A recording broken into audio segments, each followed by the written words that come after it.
I don't think that many kids in my son's school even do it. He makes fun of his friend who vapes. He would never try it. She's into soccer. She's on the honor roll. She's just not the type. No way. No way. No way. No way, my kid would never vape. Get your head out of the cloud. Today, nearly 8,000 kids will start vaping. Maybe even yours. Learn about the dangers at talkaboutvaping.org. Slow down. Slow down and move over. Move over. When you see signs, Lights. Vests. please give us some room. Slow down. Slow down and move over. When you need help, It's our job To help you. to save you. despite the danger. This danger is real. Do your part. Please Slow down. Slow down. And move over. move over. When severe weather breaks, one team has you covered, tracking the storms as they happen. Catch your First Defense forecast daily on WNY News Now. You're watching WNY News Now, your source for breaking news. A Jamestown museum has unveiled a new summer exhibit documenting decades of local Greek history. Our Alyssa Wright was on hand for that opening and joins us with this exclusive look. Hey, Alyssa. Hi, Justin. The Fenton History Center opened this year's featured summer exhibit on Wednesday. This time it was displaying decades worth of Greek history and celebrating the centennial of the St. Nicholas Greek Orthodox Church. Really interesting at the Fenton. So it's all Jamestown history. So if you haven't been to the Fenton in a while, we encourage you to come back. Our summer exhibit, our featured exhibit, changes every year. So this exhibit will be open through November 1st.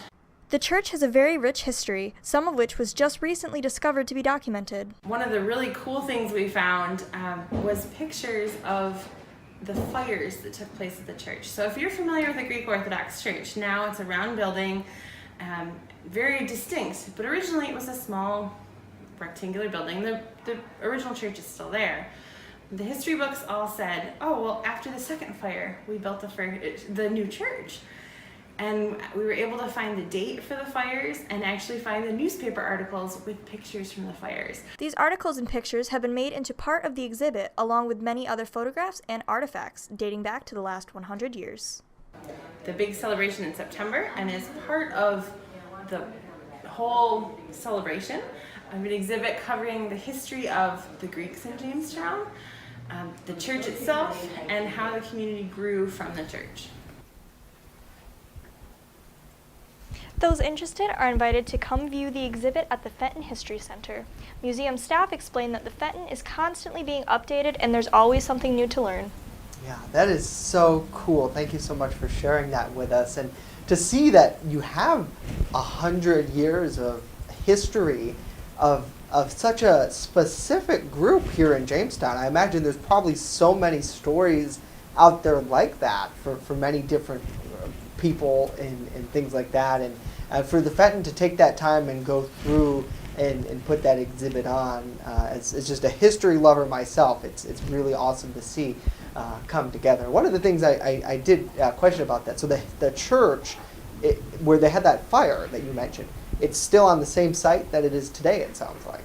Yeah, from my understanding, the original church is still up and standing. I'm not sure if it's still in use, but they did build the round one that Victoria had mentioned around the original church, from what I understand. Yeah, and that's at I believe, just off of Steel Street at the top of the really, really big hill. They have some great views of Jamestown there, so certainly I'm sure there'd be a lot of folks who want to go check out this exhibit. Do you know how long it's open until? Through the end of the summer, I imagine?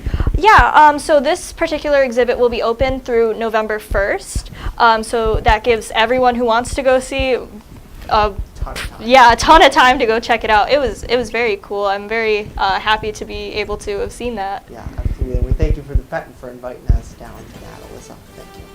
That's it for us today. We'll leave you with this live look over Lakeside Park there in Mayville. Have a wonderful day. We'll see you back here tomorrow for our TGIF edition.